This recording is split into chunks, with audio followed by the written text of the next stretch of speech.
તો મિત્રો ફાઇનલી આજે અમે ગયા હતા સોમાભાઈના ખેતરે. તો ખેતરે પહોંચ્યા તા તો ઠેસર આવતો તો બહ બહાટી બોલાવતો ને અમારા સાથીના ધબકારા પણ વધી ગયા હતા. મારો ભાગ્યો આયો ભાઈ.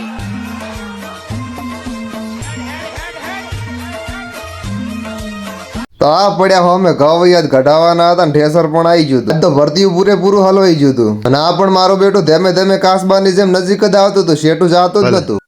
આ આવેલું ઠેસર અને અમે પછી ઘઉં લેવા આવા છે. બસ 5 મિનિટની વાર છે ઘઉં તો ફાઇનલી 150 કરોડની ડ્યુટી ચાલુ થઈ ગઈ અને સોમભાઈ મોટું બીજું બોધીન ઉપર ચડી જતા આતંકવાદીની જેમ ભરતીયું બાપડું રોતું ના આવી જાય. આપણે હરેશ રાવણા રાજપૂત જો આજ એમના હાલ અને આ પણ બાપડું કેટલા દાડાનું ભૂખ્યું હતું કે ખબર જ નથી પડતી. કેટલું બધું ખવડાવ્યું પણ ન ધાપ્યું જ ન ધાપ્યું. અને આ શું આપણે કીધું બધા અંગાત એક વિડીયો લઈ લઈએ. આપણે પણ ઘઉં તો ઉપાડ્યા જ થાવ નતા ઉપાડ્યા એમ નહીં ભાઈ, તો ઉપાડવા પડે ભયા.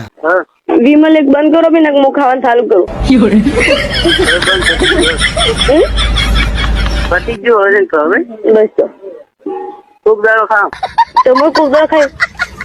આ બે નો પ્લાન એવો હતો કે હવે અહીંથી સોના મને જતા રહે ઘરે. એમ તો ચોથી જ આવવા જો હું બેઠો હતો ને આગળ. આ ઇન્સ્ટાગ્રામ માં ઓનલાઈન નતા એટલે કીધું ચમ ઓનલાઈન નથી આયા. તો જઈને જોયું તાર તો ખેતરમાં હલવાણા હતા, ચોથી આવે આ જબર કાઠું પડતું હતું. ચમ કે બપોરના 2 વાગ્યા હતા એટલે કોઈ દાડ 2 વાગે તો બહાર નથી નીકળતા. તો હવે મળશું મિત્રો કાલના વ્લોગમાં. તો આઈડી ને લાઈક ફોલો ને શેર જરૂરથી કરી દેજો.